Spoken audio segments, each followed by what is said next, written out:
noise. Did you enjoy your lunch today? Give it up for the BSCO staff who served you. Come on, give it up. Yeah. Woo! Welcome to Power, presenting opportunities where everyone rises. We're so glad that you're here today. This is a special day for a lot of reasons, honey. It is. Yes, it is. Well, tell us. Number one, I feel so. we get to see your face again. Number two, somebody we know real good is celebrating their birthday this weekend. Our CEO, Pastor Chris Harris. Give it up. Come on, raise the roof. Happy birthday, sir. We love you. Come on, y'all. Woo! You don't look a day over 87. You don't look a day over 80. Boy, God is preserving you, I tell you. So here's it. Usually when it's your birthday, people give gifts to you, right? That's usually how it works. At least that's how it works for me. I want my gift on my birthday. You do. I want my gift on my birthday. But you are receiving free food today. Man. From Chick-fil-A? Who does that? Free information, free prizes. All you got to do is have the right number for the Power Bingo. And we have some other resources that we'll talk about in a few minutes. But we're so glad you're here. Pastor, we love you, Pastor Harris. Give it up to him one more time. So today I have with me my illustrious husband again. Don't get jealous, Pastor. Hey, boo. Go ahead, honey. Did y'all play your game? Did y'all enjoy the game? Who got the first one? What's the first one? All right, football. Second one. Huh? Nightstand. Nightstand. Third one. All right, y'all some smart people in here. What's the last one? Snow globe. All right, give yourself a hand. We want to give away some money right now. Okay. We want to give away a $25 gift card. Is that right? That's right. Well, what you want to do? Huh? What you want to do? What should we do about that? Let's see. Mm-hmm. I know Pastor's birthday is this week. Anybody else was born on April 1st? Not you, Annie. Y'all the only two born on April 1st? What about April 2nd? What about April 3rd? No, we stand in April now. What about April 4th?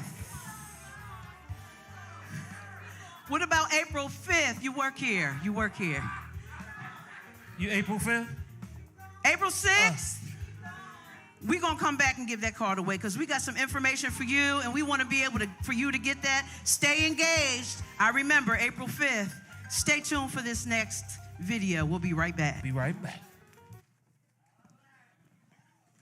Hey, Chicago, I'm giving away 4,900 free Android tablets.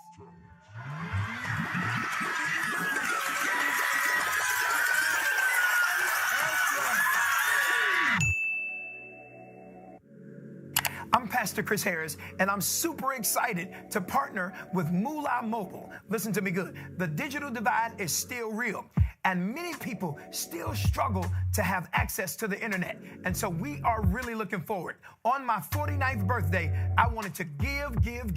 And listen, on the screen, you have everybody who is eligible. My encouragement to you today, share this with everybody in the Chicagoland area. I want to make sure students have access, seniors have access, moms and dad have access. This is what it's all about. So listen, all you have to do is go and register right now.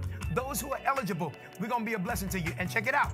If you sign up by March 29th, you will have yours in your hand by April the 1st. I'm excited. Celebrate my 49th birthday with me. Go to our website and share this with everybody that you can, that we're giving access to great free tablets and the internet. And there's some other great things that are happening. Go to the website, sign up today, and on April 1st, it's my 49th birthday, and we're giving away 4,900 free Android tablets. Sign up today. I want to be a blessing on my day of celebration.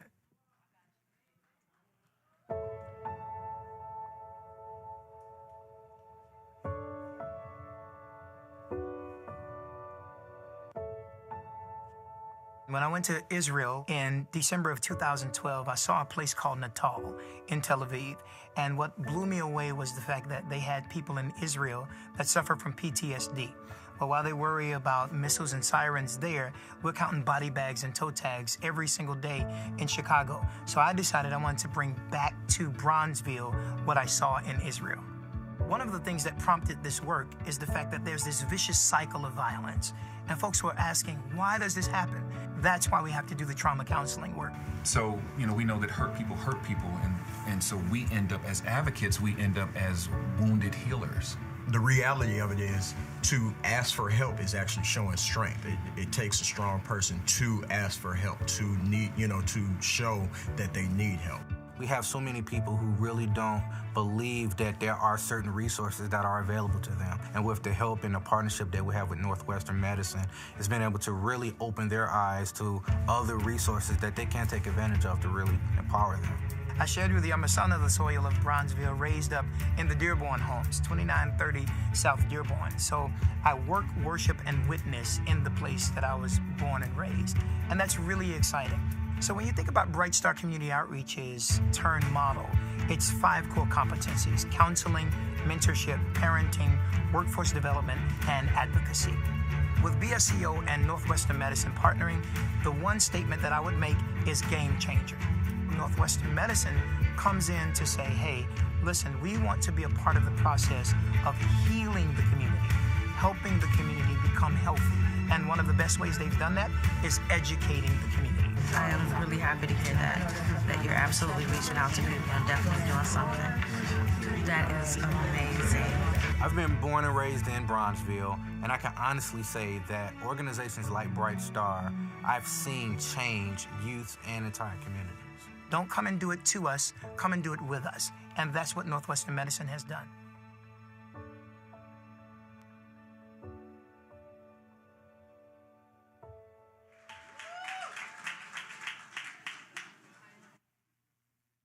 Power, y'all make some noise up in here today.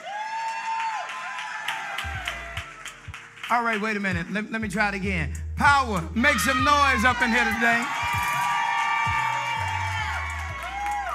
Now, if you have anybody that is good looking at your table, go crazy for them right now.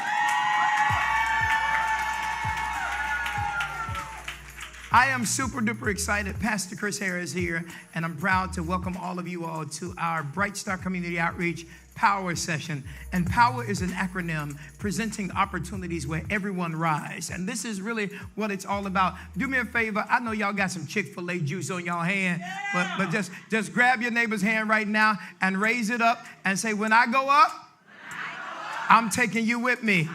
Make some noise for all of us rising together. Come on. And listen, I'm encouraging all of you all that are watching by way of online streaming. I hope you will share this platform. And even those of you all that are in here in the room, I want all of you all to make sure that you go on our Bright Star Community Outreach page on Facebook. You can also go on our Pastor Chris Harris Senior Facebook page. We're putting it everywhere. On our Bright Star Church Chicago page, on our St. James Church Chicago page, just every page that we got, we're putting it out there, because here's what we believe, that information is what develops inspiration. And more than getting you informed, beyond getting you inspired, our goal in these sessions every single Wednesday is to get you involved. So let me just say thank you all for constantly coming. Every single week, we get the privilege to inform. Y'all check this out. More than 1,500 people watching online. So y'all please go crazy for our audience online. Now wait, I don't know if we can do this, but zoom that middle camera in. I just want to talk to y'all a little bit. if you are a female, I need you to tag some other females right now and just tell them they got to tune in today.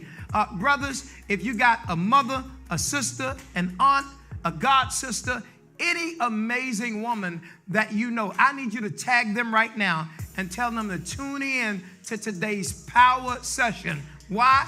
This is the final day that we get to celebrate one of the greatest creations God ever made, a woman. Y'all go crazy as we celebrate Women's History Month.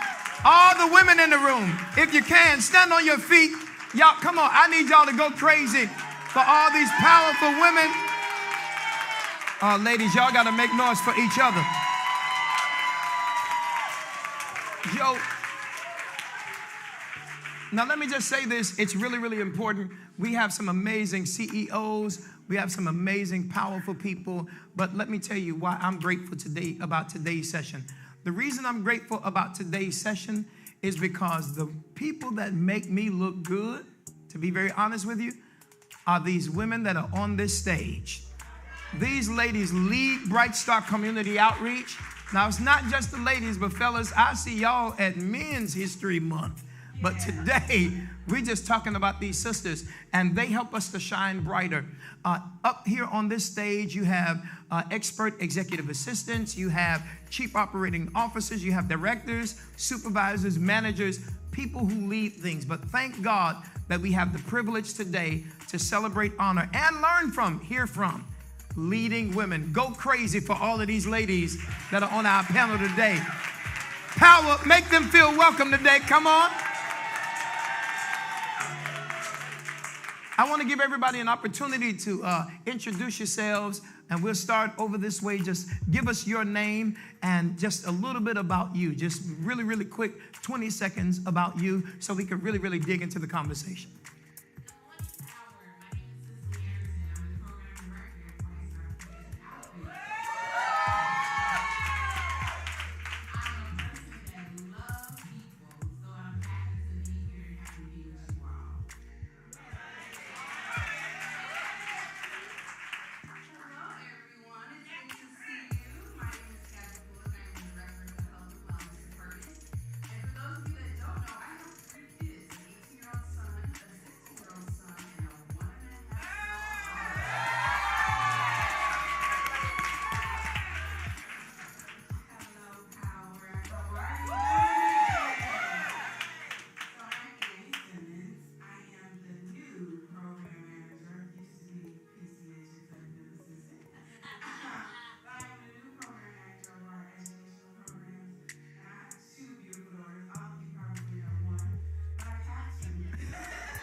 Having worked with BSCO for almost 8 years now.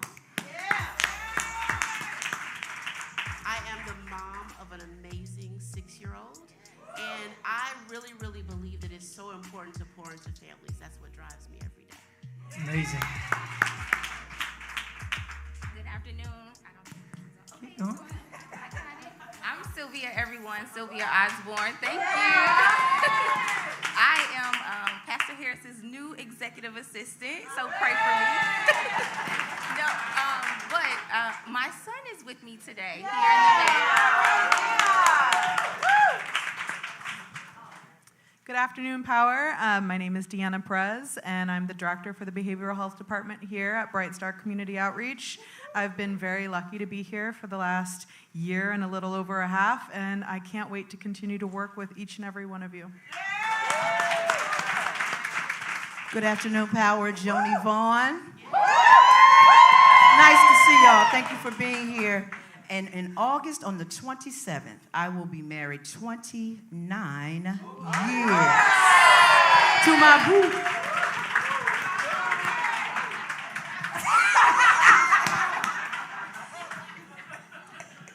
Inside joke. That's my boo. That's my best friend. Let me go ahead. I'm Taran Williams. I'm the Chief Operating Officer here at Bright Star. Thank you. And she don't like public speaking, so tell us a little bit about yourself, Taran. We'll wait on you. I got her on the red carpet for sure today. Tell us a little bit about Taran. Yeah, this is one. I didn't know I was going to be on a stage today, so I'll take my time a little bit here. No, you won't. You'll take 20 seconds, but go ahead. So I have come to BSCO at a time that it was needed, and very happy to be here. Worked for multiple institutions outside, municipal agencies, private places, private locations and businesses, companies, etc., even pharmaceutical industry. Worked in sales and a lot of other places. So I think a wide array of experiences and places I've been have prepared me to be their Chief Operating Officer. One more time, everybody. Y'all go crazy for all of these folks. Listen, these are leading ladies, and I want to really talk about the fact that we cannot do what we do without these folks that are on this stage today. But it's not easy. In order for you to do work in a social services, health and human services environment, you really have to be a selfless person. You have to be a giver. I couldn't help but to notice most of them that spoke, they talked about family. And we see the community as our family. So let's just start not talking about what you all do, but let's kind of deal with who you are as a person. Let me start with Kathy. Dealing with all of the life challenges and things that you have experienced, just talk a little bit about how you continue to give to people while you go through your own life challenges, you go over your own life challenges, and get to the other side of your own life challenges. Are those some of the things that make you give and do what you do? Just educate us a little bit on the responsibility of your heart, which goes into your habits. So how much time do I have? Just 20 seconds. That's all you got. Go for it. So I grew up with a single mom of 7 kids, no resources, didn't even know where to get the resources, and went through a lot of stuff where resources would have been extremely helpful.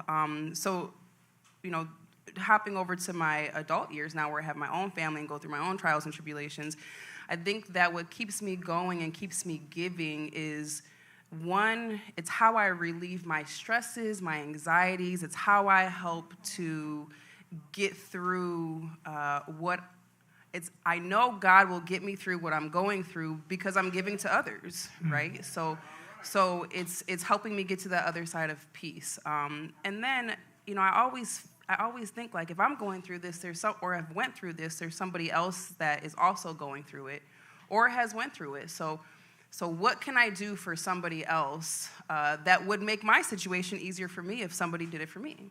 No matter if that's past or that's current.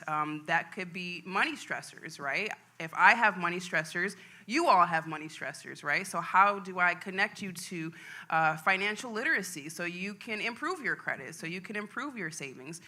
So really just remembering that I'm a real person and I go through real things and I'm going through real things, and the community, they're real people too. And what I'm going through, they're going through also. I just have the benefit of having the resources in my hand.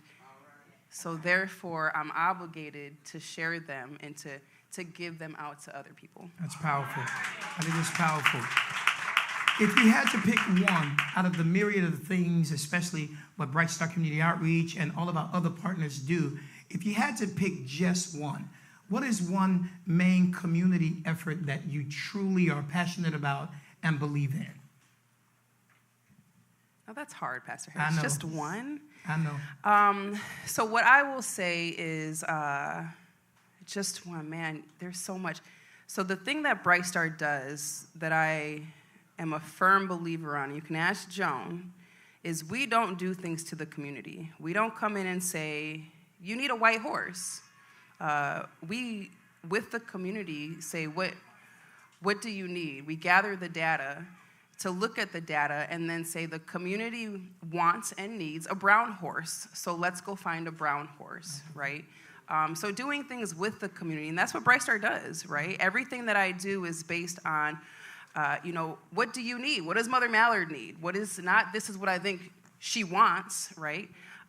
So I think that the effort of gathering data and ensuring that the programming that we're doing and the resources that we're giving is data informed, so that the community ends up better. And I think what's interesting about that, Kathy, is a lot of people don't believe that listening to the community is a community effort. We always have entities that come and try to do things, as you said, to the community or for the community and not necessarily with the community. Nicole, you've been with me for quite some time now. Just so you all know, Nicole and I grew up together. We've known each other for 35 years. We used to sing in the Soul Children of Chicago, and she was living in Knoxville, Tennessee. And she called me and she was like, listen, I'm getting ready to get married. I'd like for you to perform the wedding and do the counseling. I was like, okay, so are you moving back to Chicago? She was like, well, we're undecided. I was like, tell you what, if you want me to do your wedding, you want me to do the counseling, I ain't doing it unless you move back to Chicago and come and work for me. It worked, y'all. She's been here for 8 years now. And if you did your job description, her job description is really all things PCH, because wherever I am, she really is. Now, I know we got a lot, but what if you had your top thing would be the thing that makes you passionate about the community work that you get to lead? It's really hard. I was thinking, I know. Yes, Kathy. So I'm going to say our workforce development initiatives is really what drives me.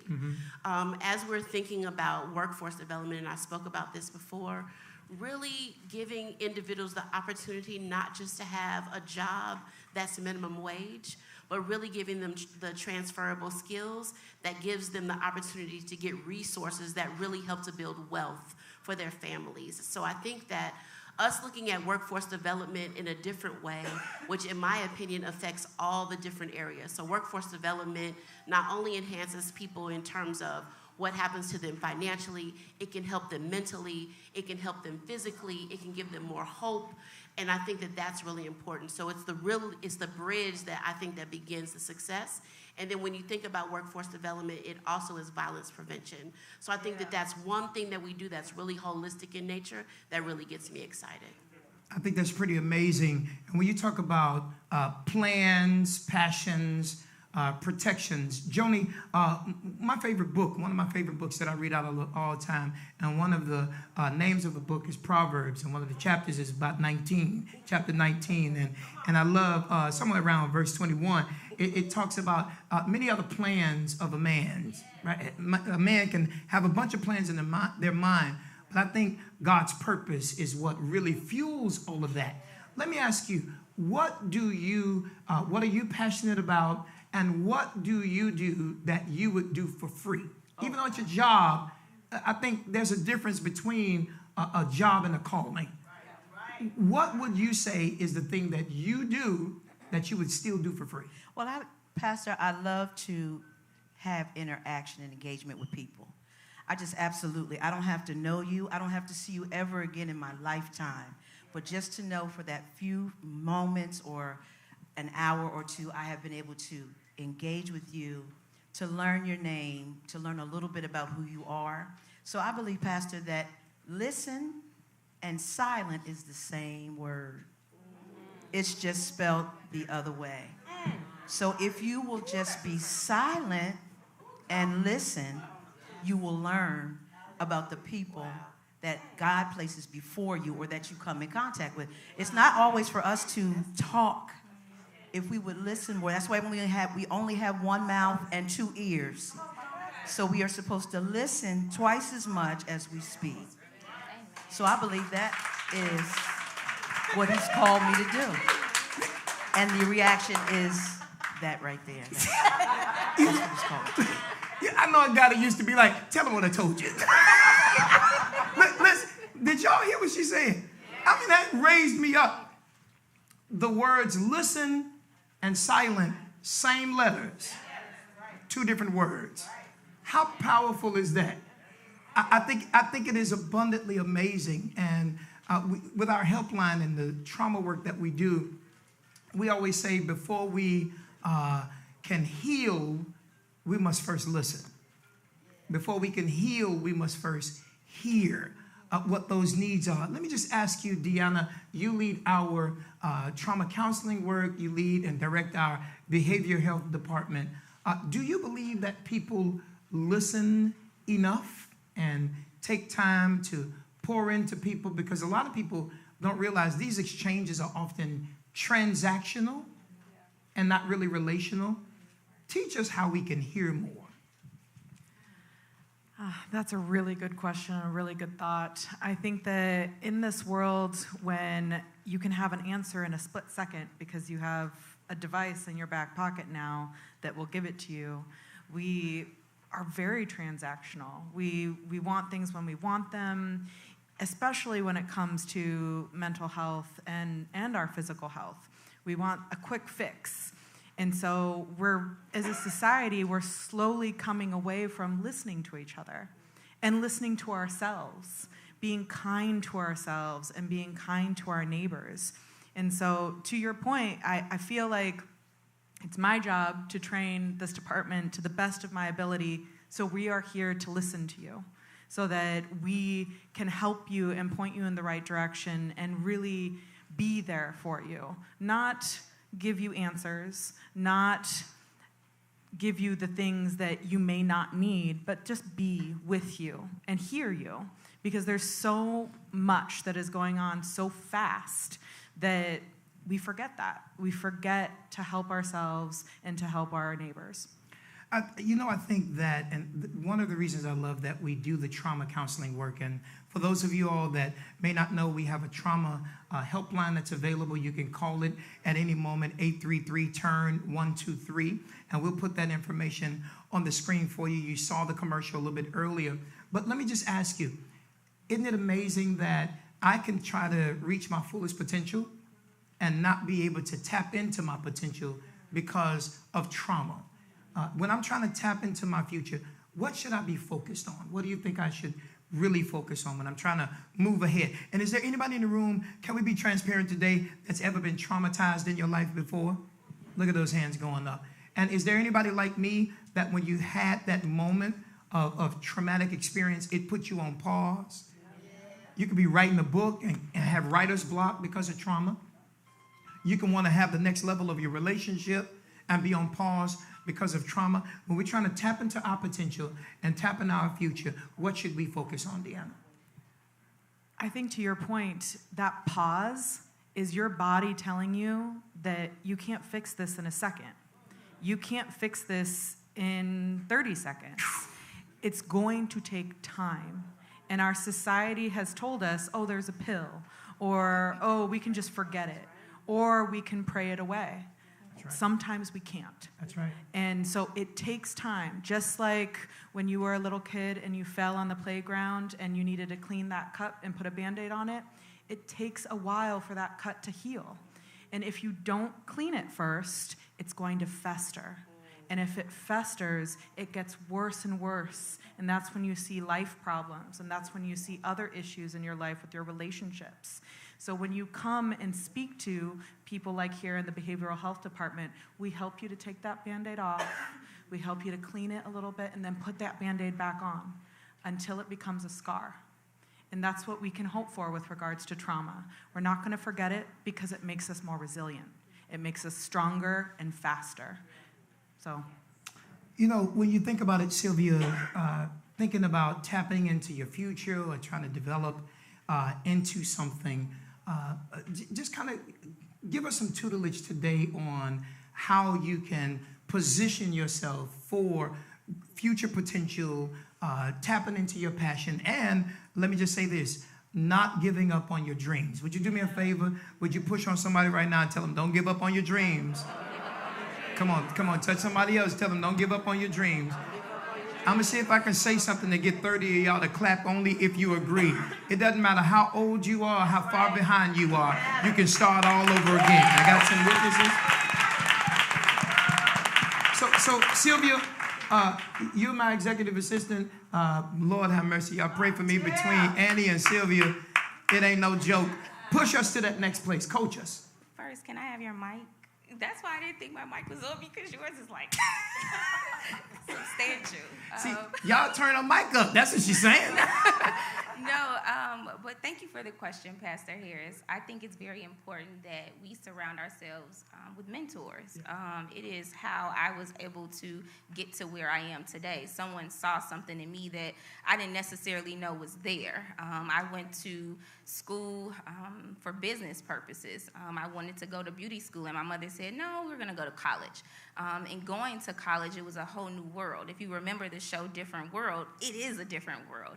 And there you meet all these professors and all these different individuals from all over the country, and you start to learn and grow about yourself. And so it was a supervisor at the time, her name Tracy Cunningham, I'll never forget her.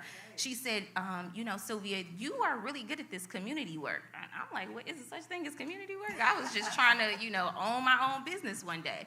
And she's like, no, you're really good. So maybe you should go and make this a full-time opportunity for you by going to grad school. I was like, wait a second, you could go to grad school for college purposes, like to learn more about community? Like, how does this work? So I ended up doing 2 years at Northern Illinois University, centered around building community and helping the community. And it is how I landed the position here at Bright Star, doing what I love to do, what I don't have to be paid to do, because I love to do volunteerism. So it's almost like I volunteer every single day. Close your ears, Pastor Harris.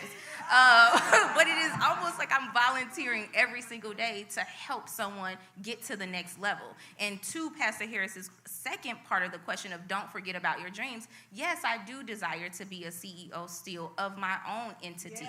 And in the meantime, this is this is the way God is leading me to be able to help catapult me into the direction that he wants me to go. So it's almost like I have a volunteer experience / internship / okay, this is your work that you're doing to get you to the next level. That's exactly right. And I think the powerful thing, and first of all, we are not ashamed about acknowledging God here. We are perfectly okay with that. And I just want to say, whether you call him God or a higher power, the universe, call it what you want to. But the reality is it's different things for different people. And I believe the positioning is powerful, right? God will, I do believe this personally, I believe that God will properly position you and connect you to people, watch this, who want the same thing for you that you want for yourself. Or they want for themselves. And here's what I tell everybody. Don't you ever allow your cup to sit on a table next to a pitcher that won't pour into you. Don't you ever. No. If I'm going to get that close to you, if I'm going to get that connected to you, listen, leaders have to not be threatened by other people's potential. Here's what I always believe. I believe this without a shadow of a doubt. Anybody that's threatened by you going higher than them or going further than them should not be your mentor, should not be your coach, should not be your leader, and certainly shouldn't be your pastor. Y'all ought to clap on that part right there.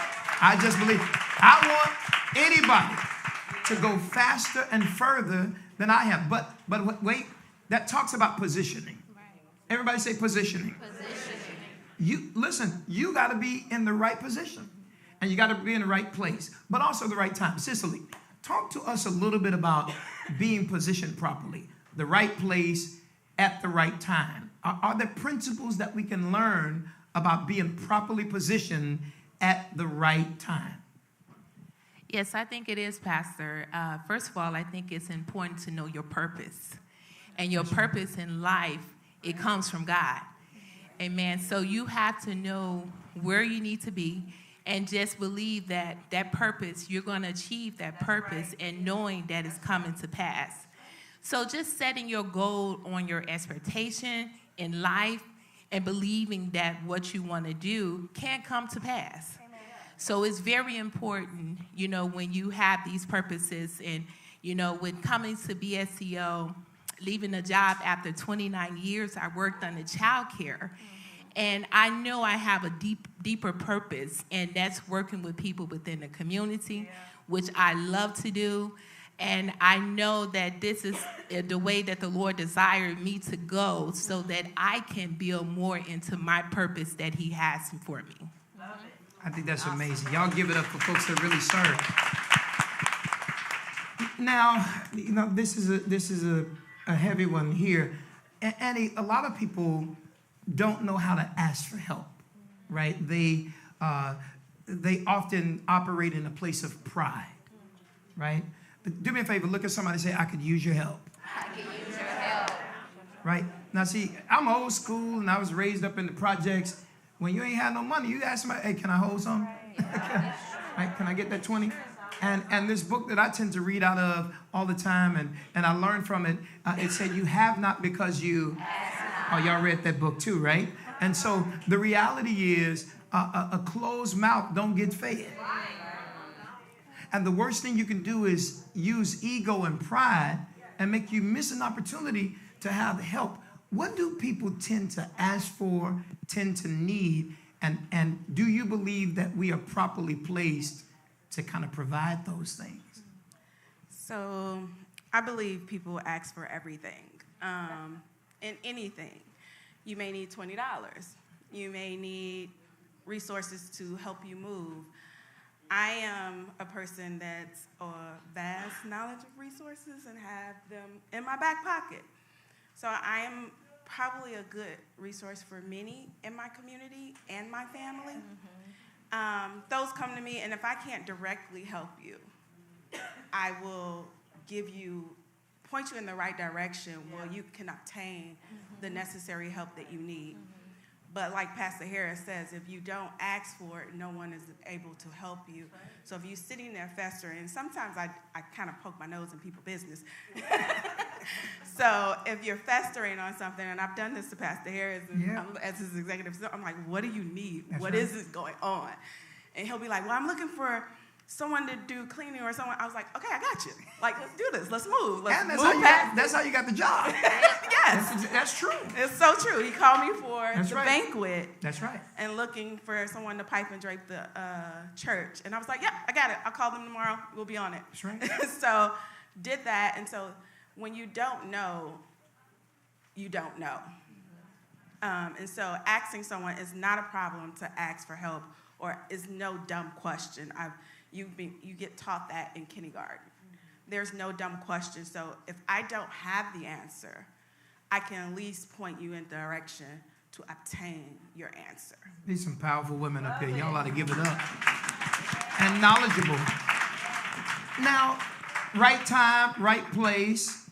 We have the right leader, Mr. Rand, as our Chief Operating Officer. I'm excited. We've known each other since we were teenagers. We go all the way back. And now neither one of us knew that this is where you would land. I didn't know that you would be here. You didn't know that you would land here. But God had a plan. I'm just going to call it what it is. And I believe purpose met, right? Passion and purpose met. And I'll ask you, as the new Chief Operating Officer, why do you believe that you were sent to do this work? And let's talk about women being equipped to get the work done. Not just why you are here to do this work, but women being equipped, because I am a firm believer, and I don't know if anybody will clap when I say this, but women know how to get the job done. I got to give it to y'all. I'm not saying that men don't, but there is a procrastination that comes with us. And there are sometimes challenges and challenges that stifle us.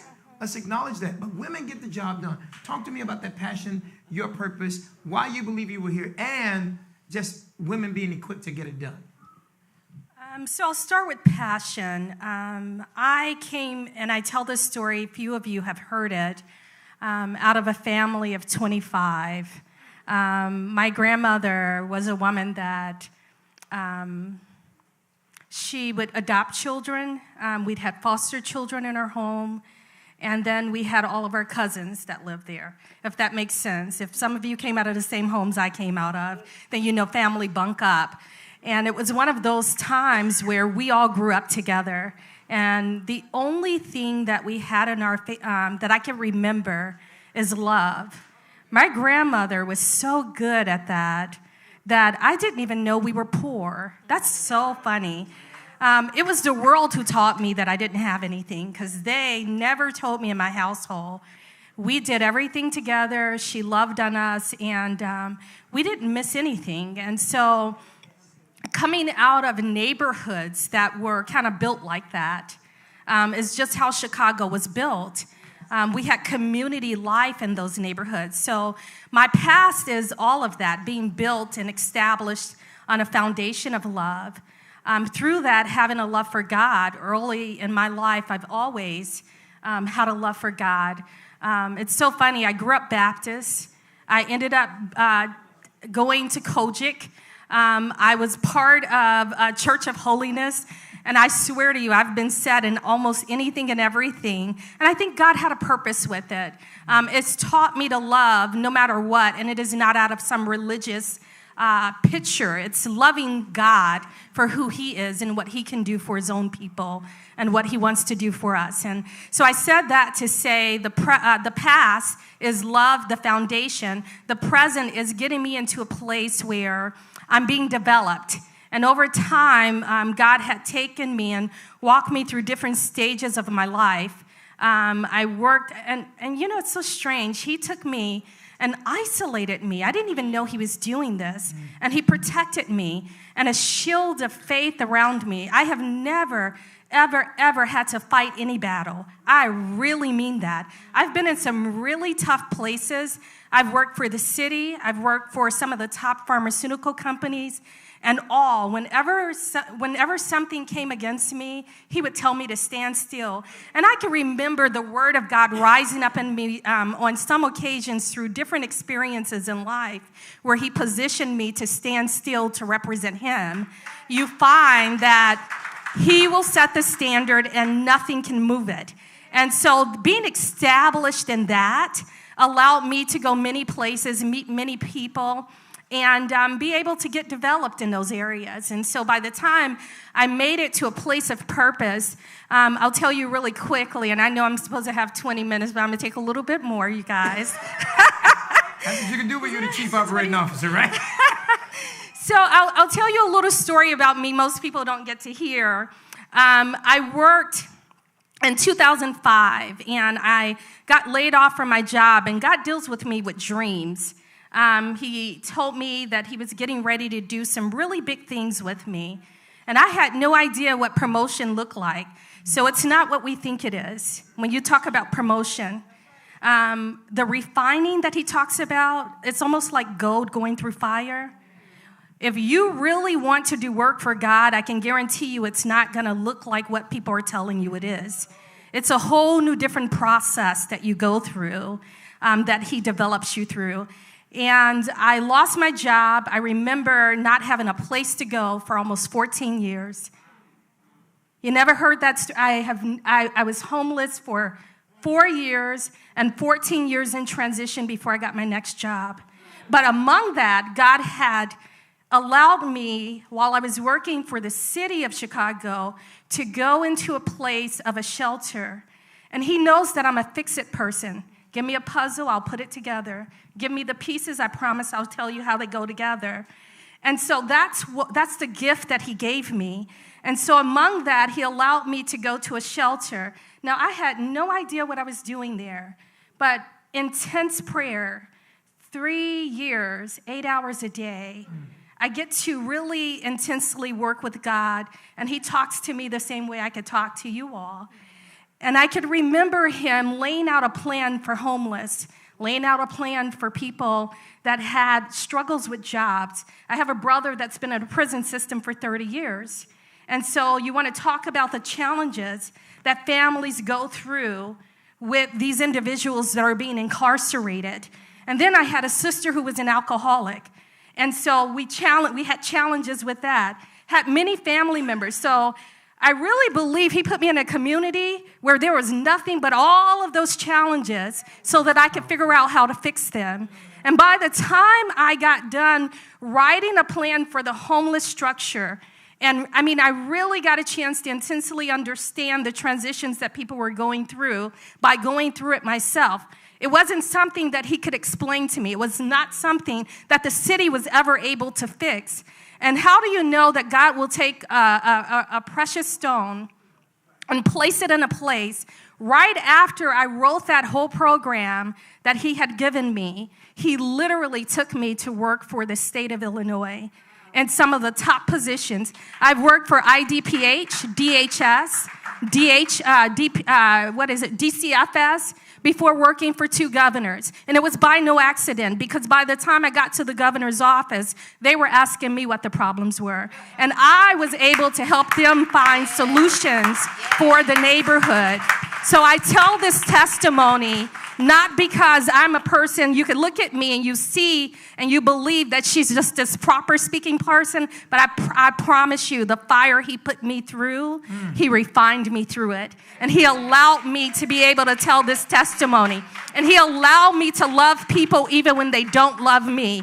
When you sit there and you reject people and you don't understand what you're doing to them, I'm made for this. I am made for it.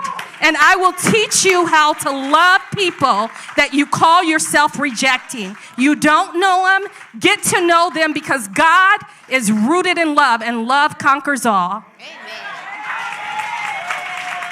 My God. Well, you better pray. My God. Now that's power. Y'all to go crazy. That's what I'm talking about. Let me tell you what struck me. That you got equipped through the experience. I am a firm believer that pain produces purpose. I'm convinced of that. Pain produces purpose. And I appreciate you sharing that story of what we in church call a testimony, because I'm convinced that every step you picked up something that would equip you to do what you're doing right now. And I encourage every person, pick something up on every step. Let me say it again, pick something up on every step. Now I'm going higher, but most of us don't take an elevator. Most of us, we got stairs. But on every level, there's something you're supposed to pick up. And I'm thoroughly convinced of that. And I'm grateful that all of these powerful ladies have done it. And I want to get ready to close this segment in the next 10 minutes. But I want to do something special today. There is also another powerful woman. A powerful woman who is a PK, and she's a corporate executive. And this woman, pretty amazing lady, she was an executive at the United Way and was getting ready to retire. And in her retirement, I was like, hey, look, I know you get ready to retire. You're going to have some more time. I'd love for you to come, and I would love for you to please help me for 2 months. Well, 8 years later, she's still here. I want y'all to give a standing ovation to one of our leading ladies coming up this way, Miss Carol Jones, known as CJ. Come on. Come on, everybody. Stand on your feet. Y'all go crazy for CJ. It's my mama. Now, CJ, you come sit in my seat. Watch your step there. I'm grateful. Which mic we using? This one? The one she got? There we go. Now, CJ, I'm giving you my seat, and I want you to take over. And y'all take about 15 more minutes to talk amongst women, because there's some conversations women have men don't belong in. Clap your hands for CJ and the ladies. Thank you. So I just want to, before we get into talking about this, I want to share a little bit with you about my leadership experience. I was a leader, I can safely say, before everyone at this area was born. So I remember when I first was asked to be a manager, and I was hot. You couldn't say anything about me. But, you know, being the PK kid, I thought, I probably need to ask someone, what do you need to do to be a leader?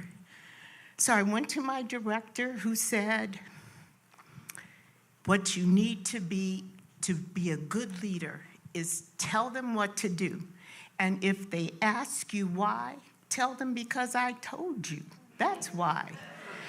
And I said, but certainly you need to thank them. No, you don't need to thank them. They're doing a job and you're paying them. So now this seemed a little harsh to me, but he was well respected, so I embraced his suggestion. I won't go into a lot. I'll just say it did not go well. I learned 3 things through that. I learned, 1, that you didn't necessarily become a leader because you had the title. I also learned that you could be a leader without a title.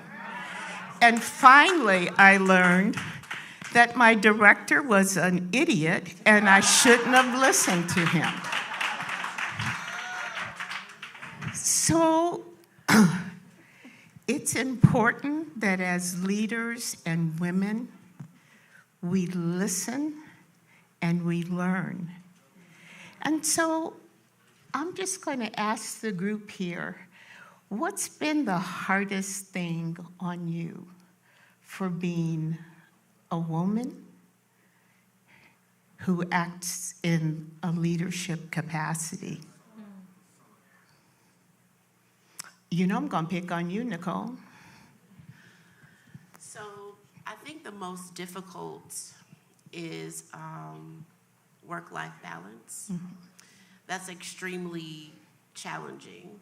But I think in addition, for me personally, it's the grace that you have to balance between being a leader who's firm and fair and being a leader who's also, I don't want to say liked because I'm not saying liked, but doesn't create a toxic environment. And so sometimes that balance is difficult because there's sometimes very difficult decisions that you have to make. There's strong decisions that you have to make that are not necessarily popular. And so how do you juxtapose that? And so, you know, you always have your own stuff going on. Everybody has a history. So I bring a history to my work that I can't necessarily allow to inform what I do. But that doesn't mean that it still isn't my history. So figuring out how to balance that, I think, has been one of the biggest challenges in leadership for me. So I absolutely agree. What have you found to be a problem? And I'm Deanna, with being a woman in your industry, how are you accepted as a woman and a leader? I can honestly say that in behavioral health, it is a very woman-dominated industry.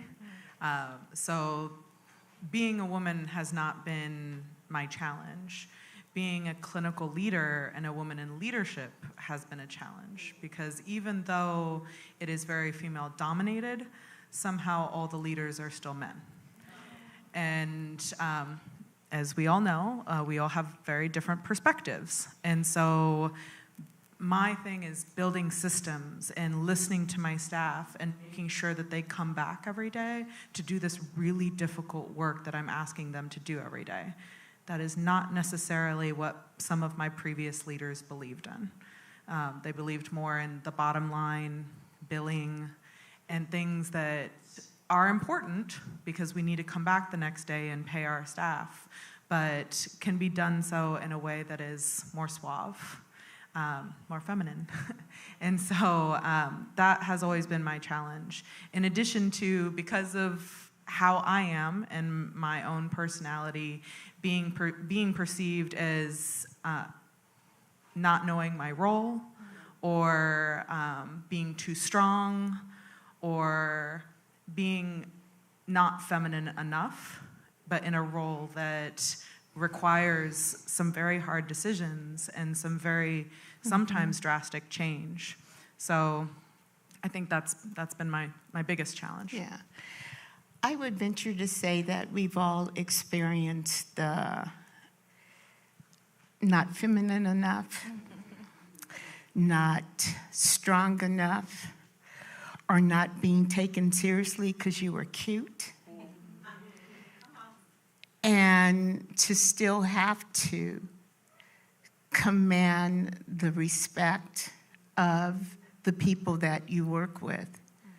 So tell me, Cicely, has that ever happened to you? Have you found yourself in a place where you had to cut through all of that in order to do what you were asked to do? Yes, I do. With my own personal experience, I think coming into my role, I found it to be challenging when I was younger of age. And basically, being the youngest out of the group and then having a male supervisor was very challenging because they would remind me of that I'm the youngest of the group. And basically, I learned through those challenges how to make sure that those goals and make sure that those policies and procedures were set into place to make sure that I follow those procedures. And when I crossed some of those challenges, I would go back to reflect on those. And using those in my role as a supervisor now. And it's so important when we build those relationships with our teams to make sure we follow those procedures, to make sure that we set those guidelines of expectations from them, and also developing communication with them. It's important. Sometimes we can forget as a supervisor that communication is the key to build a strong relationship with your team, and making sure that I'm actually are actually showing those same, respect to them, just being honest with them, being upfront and being caring and just being respectful. All those things matter as a leader. And, we got to basically show who we are as a leader and be able to do our role as a leader, but also set those boundaries as a leader. And so it's just important, through those times that I had to go through, being told, oh, I got grandkids older than you. You can sit down. And just learning some of those trials has really helped me to develop who I am and loving what I do and just making sure that I communicate. I have an open door policy and be able to set those boundaries as, like I stated before, that we all are aware of what we're supposed to be doing and our purpose of what we're doing. Great. I have a question for each one of you. What would you tell an up-and-coming young woman who's ready to tackle the world? What would be your advice to her? And I'll start with you, Tran. An up-and-coming woman, I would tell her to understand how to work out the skills and the abilities and strengths that she have to lay the foundation so that when the storm comes as she's going up, it will not knock her down. I will tell her to refer to people that have that leadership qualities that they can pour into her. It's kind of like the glass and the cup of water that Pastor talked about, so that when they're pouring into her, they're pouring in on good soil, things that can grow and be able to be good fruit that can manifest into what God loves, so that he can continue to propel her into her future. Thank you. Joni? Well, I think if there is an up-and-coming woman, it is important to do two things. That she remembers to reach back and get someone behind her. Yes.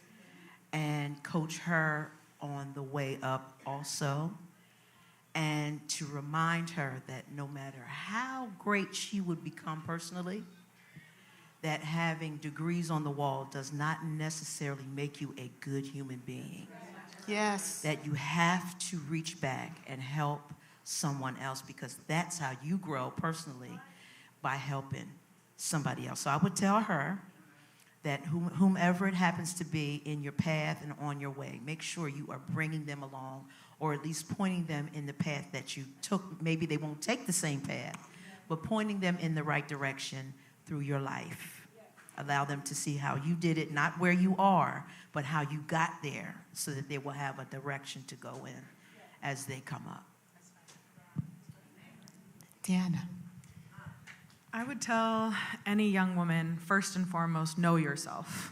Yes. Whatever it takes, whether it's going to school, whether it's mindfulness, whether it's whatever it is, know yourself. Because the only way that I have found success for myself is to know myself so well. I know what I need to bring to meetings. I know what I need to bring to sessions. I know what I need to put in a box and put to the side, just in case. So know yourself. And second, surround yourself with the best teachers you can find. And those could be your grandmother, those could be your mother, your father, your best friend, or your professor, whoever it is. Find the best teachers to help bring you up. So one, you could know yourself, and two, you're ready for those challenges. Thank you. Sylvie? So I would say to make sure that she remains grounded, it's important for her to study to be quiet, so that she can take in, like Lady Vaughn was saying, you know, we have 2 ears, right? So being able to be wise, to know how to maneuver through spaces, and also being prayerful in every situation, because like most of us have mentioned, there are going to be trials that come up. So in order to navigate certain things, you got to be prayerful, you got to be wise, you have to, you know, stay grounded and know who it is that you are in order to overcome the storm. Thank you. Nikki? So I would tell her to take the time to know who she is and why she's here. To know that she is always enough and to never dim her light to make others comfortable. Yes. Thank you. Annie? I would tell her, never allow anyone to put you in a box or put cement in your shoes. All right. You need to continue to grow, never get comfortable of where you are. Always look for the avenue to pivot, because pivoting allows you to grow and allows you to become more successful. Thank you. Kathy? They took all the good ones. Man, I echo a lot of what everybody else said. So to be short and sweet, never let anybody dim your light. The skills that you bring to the table are enough without anything more. You are enough. Walk in confidence. Speak loudly and be assertive in your beliefs. And continue to put yourself out there, because somebody will buy your product. Somebody will give you an opportunity. Somebody will push you ahead. Somebody will reach back down. Faith without works is dead. Yes. So just continue to push forward, because every day is the first day of the rest of your life. Yes, thank you. Cicely? I would tell her to love herself. Yes. That's the main important thing. You know, we visualize ourselves being and looking a certain way. And so if you can learn to love yourself and love who you are, you can make it. Yes. So that's what I would encourage her to do. Yes. Thank you. You know, I so agree with what I've heard. I think one other thing that I might say is, don't take yourself so seriously. It's going to get worse. It's going to get better. But it's going to get. So I would love to have you just say thank you to these great ladies that I have the honor of working with every day. And the other thing is, we work well together, and we work for PCH. So that in itself should be a handshake. So before we close, is there anything that anyone else would like to add? And by the way, we think that PCH is the baddest CEO in the land. So we tease him, but we think he's pretty special. Before I close, is there anything that anyone would like to say? I'll just say that I'm so happy to be able to work alongside all of these beautiful women. Like, what, I don't know where there would be a better team. So y'all are amazing. And I know I wouldn't be me, and I couldn't do, and my team couldn't do the work that we are doing and have done without the input that each and every one of you have given. So thank you. Thank you. Thank you so much.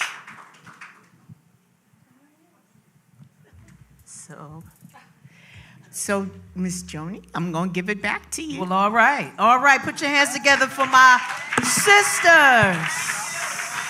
Y'all can do so much better than that. Oh, wow. That's it. That's it. Give it to them. While we, did you enjoy this segment today? Did you learn anything? Are y'all ready to play bingo? Well, you know what? I just need, give me okay. You know, by now I should know, right? But I do have an announcement. I would like for you to take a look at your thank you. Put your hands together for Christian Harris, ladies and gentlemen. Christian Harris. I want you to take a look at your table. Information on this table, right? We have referrals. If you have not filled out your referral form, please do that, and someone from BSCO will be around to collect those. We have a calendar there for you to let you know, because this is our last weekly power session. Starting in April, we will only be here the second and fourth Wednesdays. But I promise you, it's going to be as powerful, it's going to be impactful, and we're still going to feed you. One thing we forgot to do, if you have not liked and shared this segment, please do so on your device at this time. Also, you can take your phones and take a selfie with your neighbor, because by now you know them a little bit better. And if you do that, please post it up on our BSCO, Bright Star Community Outreach Facebook page, so that we can see all the beautiful pictures of your faces as we go on through the year. All right? Somebody ready to play power? Who's ready? Let me hear you. Let me hear you. I want you to clap till I get back. You hold on 1 second. I don't hear nobody clapping. I don't hear nobody. All right, I need a basket, somebody. You know, this was an unusual segment today. And I'm going to tell you what, we pulled this thing together in 24 hours because we had someone that was supposed to be here and they weren't able to be here. But I wasn't worried at all, because all of the resources we need is in us. You don't have to go outside of yourself. So we went right in the organization and said, hey, let's get together and have a conversation. And did you enjoy that? I need a basket so that I can put all of my chips in it so I can have something to pull from. Does anybody have a basket? Does anybody have a basket they can give me real quick? Hey, turn it up, Joe. Hey, let me see somebody. Come on, y'all. Let's play. Thank you. I actually need another one with nothing in it. Come on, put your hands. Let's clap. Hey, come on. Hey. Which table is the rowdiest? Let me see. Come on. Let me see. I don't see you doing nothing. Come on, hit it, Joe. Hey, let's go. Where you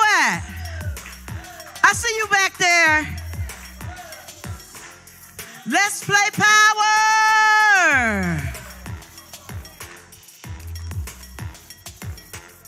Give it up for our AV team, Christian Harris. Give it up for Joe and Joe back there. Love y'all. You want to stay up here with me? Hey, we never, look at here. Turn it up one more time, Joe. That's Christian Harris, everybody. Well, we're going to do this first. We're going to do our $50 offline. You got to be here to win that. So this is just a family thing, but we're going to do our power bingo. Y'all ready? Let me hear you. Come on. All right. You want to say it? Oh, my. Life expectancy gap. Life expectancy gap. Christian, I'm enjoying you.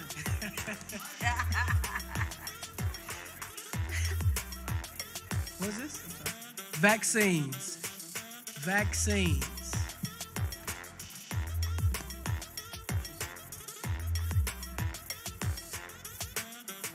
Retirement. Retirement. Oh, you forgot to put that in. Okay, write it in. All right. The next word is long COVID. 2 words. Long COVID.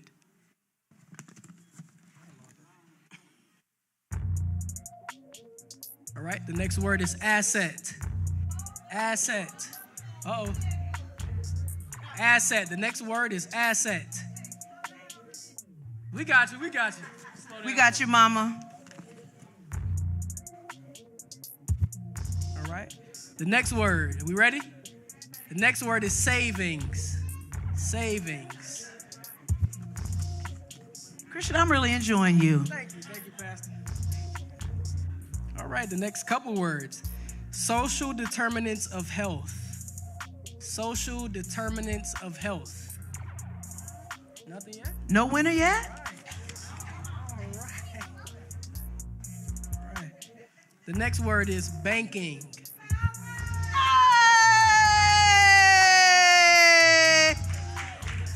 Can you bring your card up here? I know y'all not hating. I know we celebrating. Come on up here, let me see. All right, I just have one more thing to say. Did we show the video? We showed the video. My pastor, free spade. That's it. Wave your hand, Annette Barnes. There's a gift card for you in the back. Thank you. Clap one more time. I know you heard the video about the free giveaway for the tablets. If you would like a tablet, we have someone from our Kara. Can you please raise your hand? They are ready to service you. If you need more information or if you would like one, please step in the back and they will explain it all to you. All right, after the event, go right in the back. Pastor Harris has 4,900 tablets to give away on his birthday. Who does that? Let's put our hands together one more time for him. All right, now I need you to look in that camera right there, if you will, and wave and say bye-bye online. Bye-bye online. Hit it, Joe. All right. All right, we got the raffle coming up. Uh-oh.